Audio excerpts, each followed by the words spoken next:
Good evening. Welcome to PoliticIt podcast. Tonight we have Celeste Maloy. Hi. It's so nice to have you. Thanks for making the drive and coming up. I think the internet's kind of a buzz right now because I don't think you were exactly.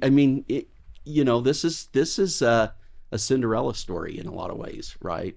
I mean, I know you have connections with people, but I think going into this, I don't know that you were supposed to win, right? I definitely wasn't the front runner or the favorite, Right.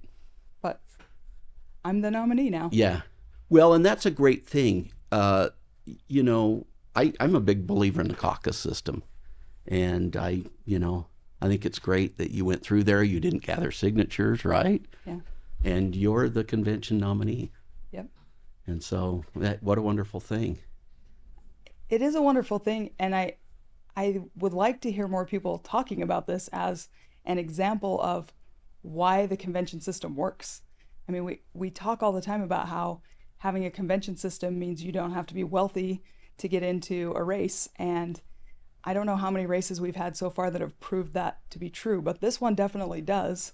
I did it on a shoestring, and it was a really fast turnaround. We only had a couple of weeks to put together campaigns, and I worked the phones, I called delegates, I answered questions, and it worked. And I think that's a story that we should be telling. I know the internet's abuzz today, and yesterday I have stayed off of social media. I've only heard rumors about what's on there, but I think hopefully the conversation starts to change to a buzz about how this is a success story for the convention. Right.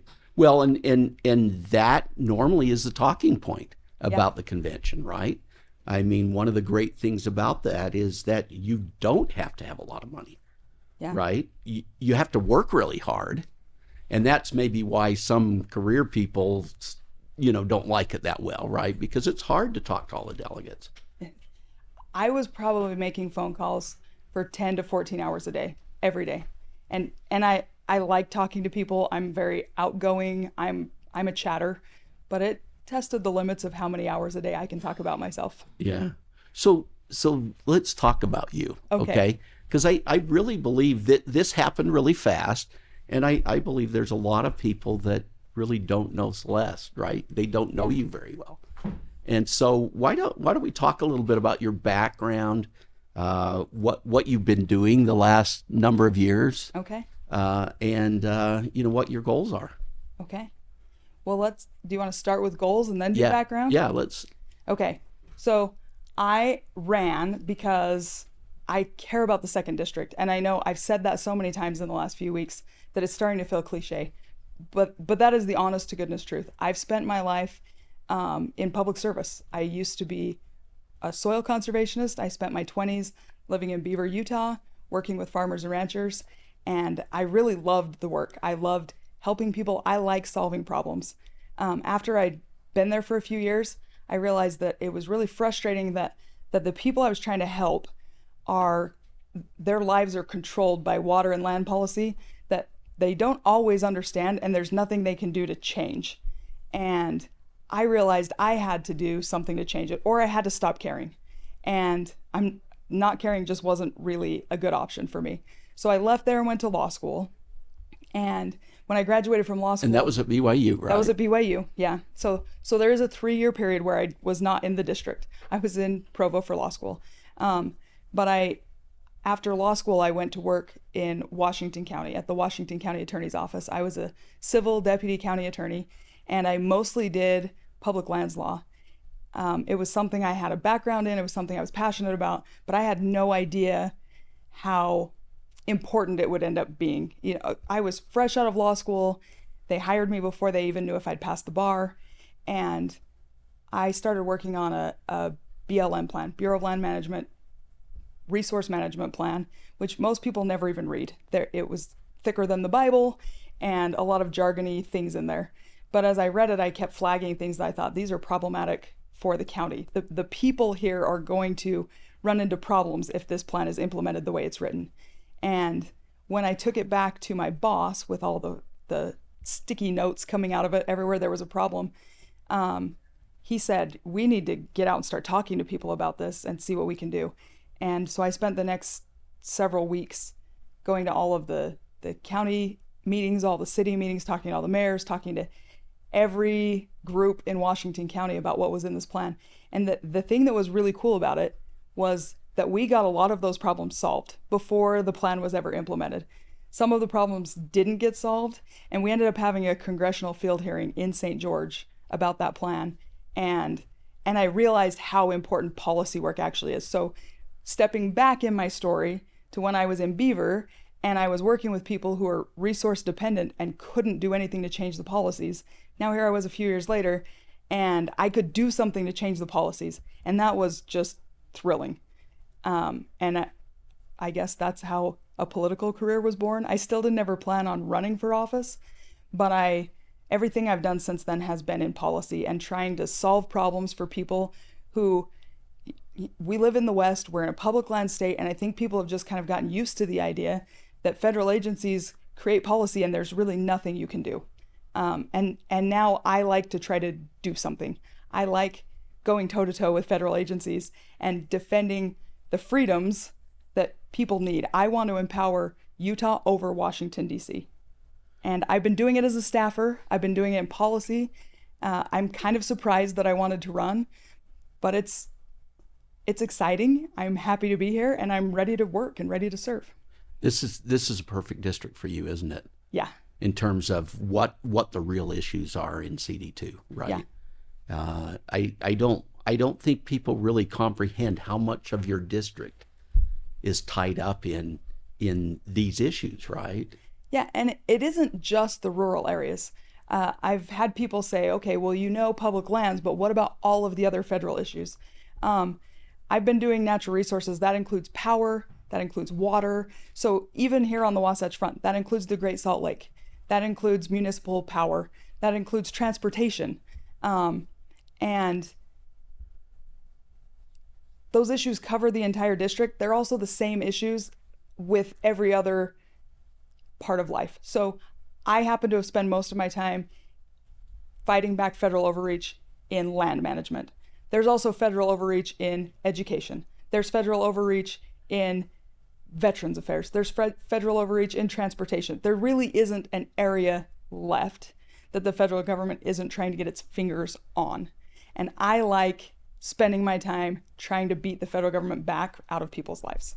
That's excellent. When I read a little bit about you and realized that you spent a lot of your career in these these federal lands issues and stuff, I called a good friend of mine, Randy Simmons, up at Utah State. He had a firm called Strata before, and that's what they did, right? Yeah. And this is what he's done. And I asked him if he knew you because I wanted to find out more about you, and he just really praised the things that you've done and really thought a lot about you. So, and that was big for me, honestly. Thank you, Randy. Right. Yeah. So let's talk about your background now. Okay.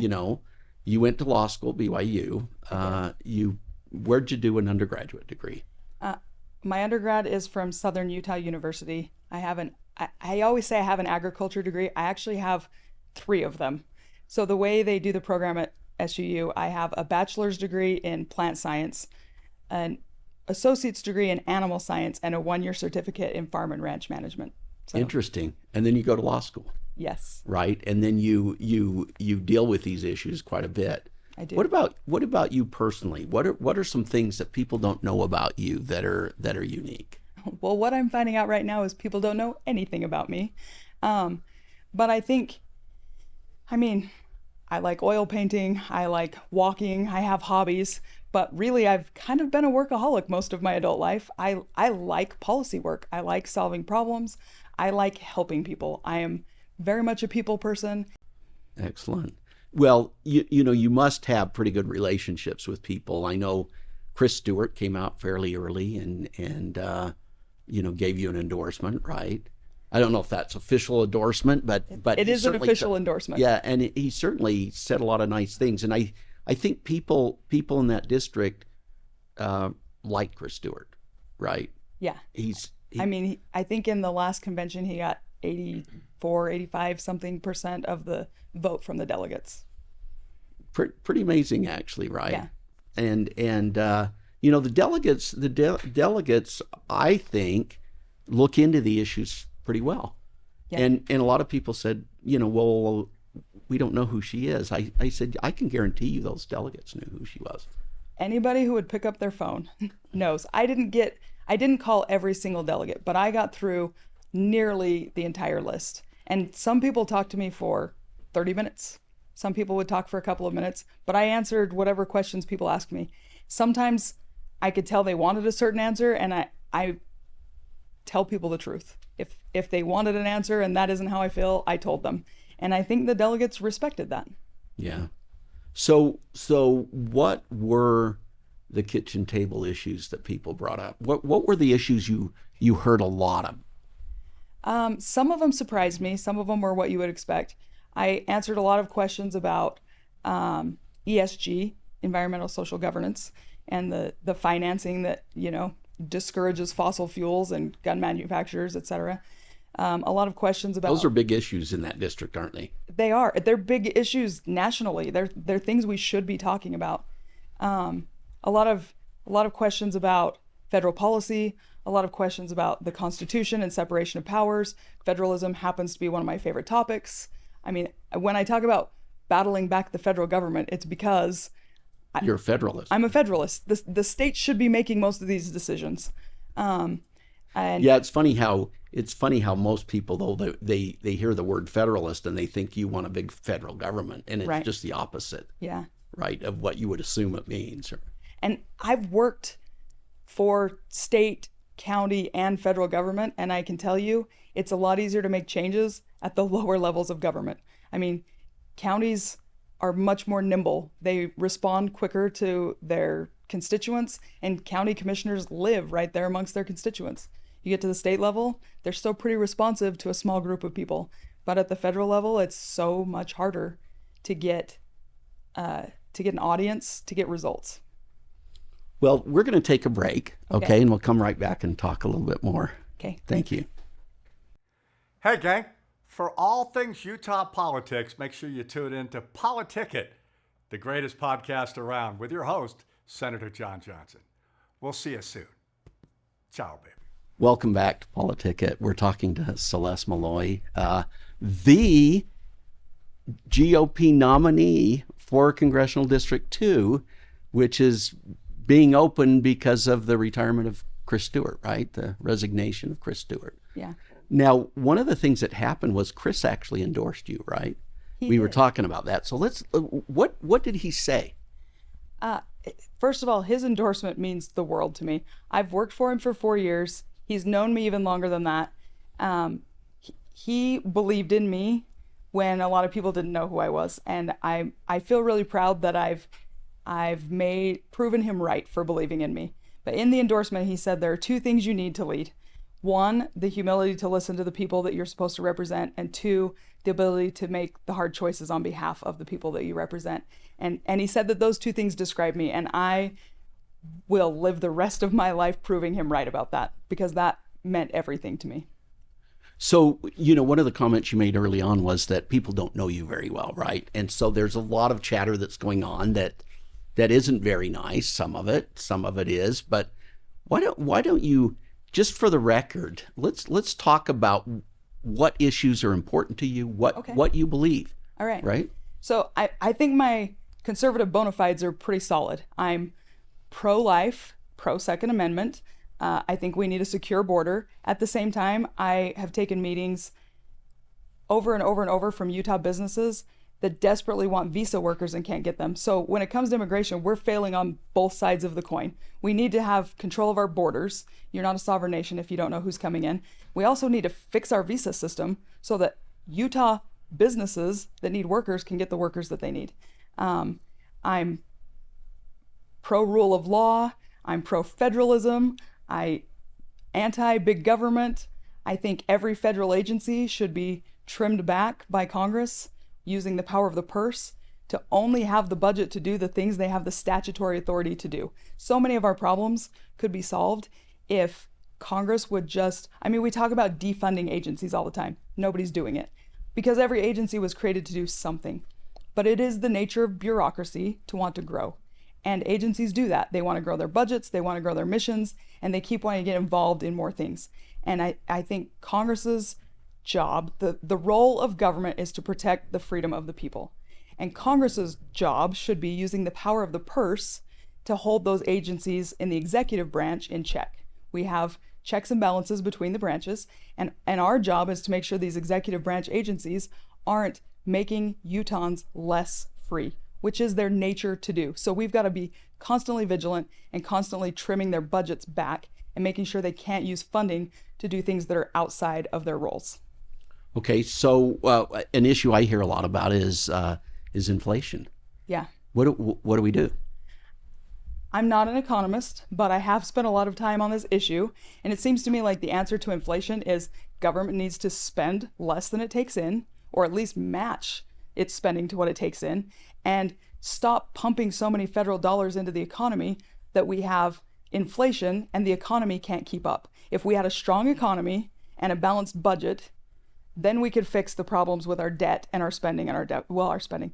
I already said spending, but we could fix the problems with debt and deficit if we had a balanced budget and stopped inflating the economy with federal dollars. Very good. I am an economist. That was a good answer. Okay. No, but I think people, it's hard. It's hard though when you've been giving candy to kids to stop giving them candy, right? And I think that's why Chris Stewart said in his endorsement, one of the qualities you need in a leader is somebody who can make the tough choices on behalf of the people that they represent. The people of Utah need their representatives to hold the government in check. And it is a tough choice. Everything in that budget is in there because somebody put it in there. Everything in there is someone's sacred cow. And we talk all the time on the right about cutting the budget, but when I've been working for Congressman Stewart on the Appropriations Committee, and this year the appropriations, or that whole house was under a rule that requires us to cut back to 2022 spending. And when you actually start doing the appropriations process and need to cut dollars out, somebody's sacred cow is going to get slaughtered. And you've got to be able to do that. And we can't just say we'll slaughter all the Democrats' sacred cows and keep ours in, because then the House will flip and they'll do the same thing, and we'll just stay in the same cycle forever and eventually collapse under our own weight.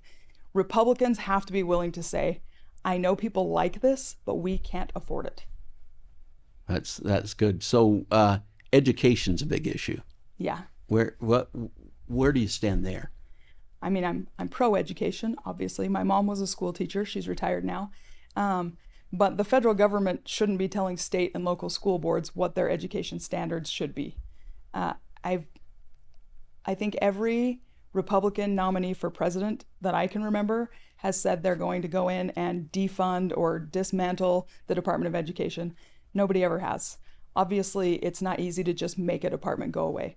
But we could use the power of the purse to make sure that the Department of Education isn't forcing curriculum on state and local school boards that don't match the values of the local schools. Parents should be involved, and state and local school boards should be involved, but the federal government doesn't have any business telling schools in Utah that they have to include things in their curriculum that are offensive to Utah parents.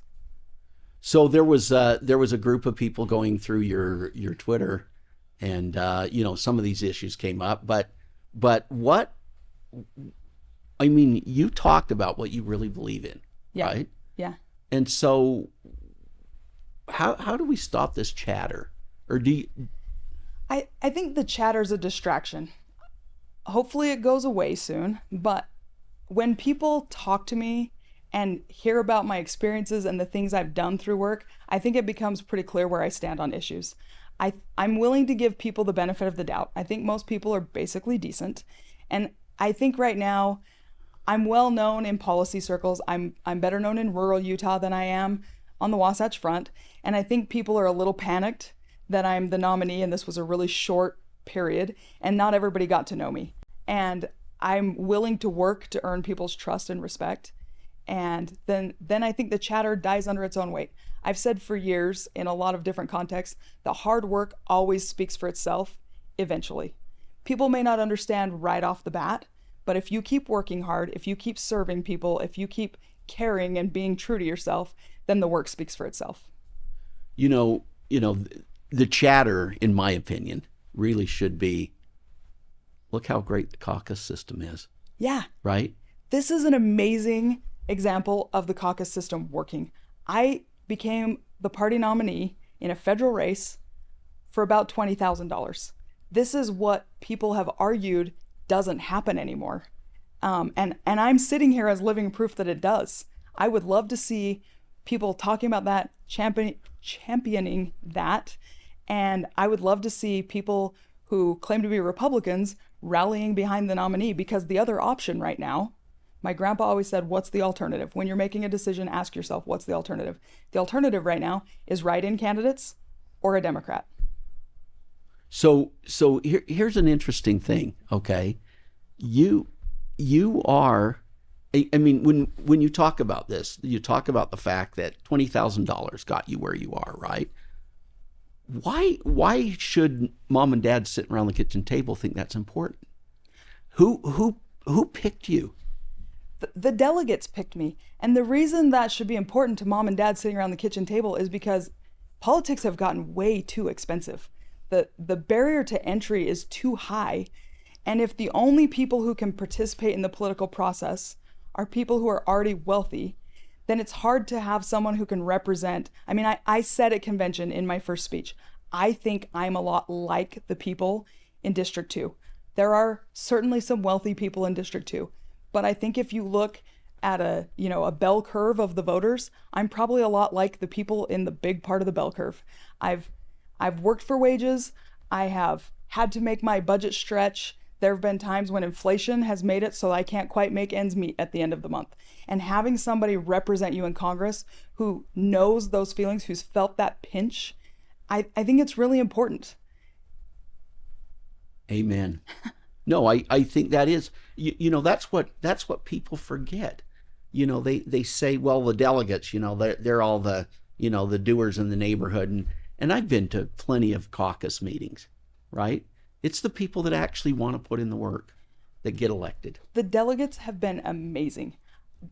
This was a fast turnaround for the candidates. It was a fast turnaround for the delegates too. It's summertime. People had travel plans. Their kids are out of school. Everybody's busy. And they were willing to take the time to watch debates, to take phone calls, to show up at events and ask questions. I mean, this is representative government at its finest. The people who were selected by their own neighborhoods to vet candidates spent time unexpectedly in the middle of the summer vetting candidates, and then they showed up. We had I think 80-something% turnout at convention in Delta, and once you drive to Delta, you're committed. People weren't popping in and out. They were there and they stayed and they listened to round after round of speeches and they voted, and this is what the system is designed to do. Yeah. So we're about out of time. Okay. But why don't you make one final pitch to people about what you're going to do in Washington? Why are you a candidate that's going to make a difference? That's a fair question. I'll be one of 435, and I'm not arrogant enough to think my one vote is going to change the culture of Washington, D.C. But here's why I think I can actually make a difference. One, I've been working for Congressman Stewart for the last 4 years. We're choosing someone right now to go in the middle of a Congress and pick up the strands and keep going. I don't think there's anybody who's more ready to do that than I am right now. Two, I'm there because I want to represent the people in this district. I've never wanted to run for Congress. I've never wanted to be in office. I'm not a perennial candidate or an office seeker. I want this job right now because I think I can do it well, and I think the people need it done well. And then the other reason is I do think it's important to have a representative who isn't wealthy, who doesn't live on the Wasatch Front. I love and respect everybody, all the constituents on the Wasatch Front, but we can't have all of our representatives living within 20 minutes of each other. I think it's good to have somebody with a different perspective. And I think I have a little bit different life experience than the rest of the delegation, and I think we'll all complement each other very well as a team in Washington, D.C. Wonderful. Celeste Maloy. We'll see you next week. Thank you.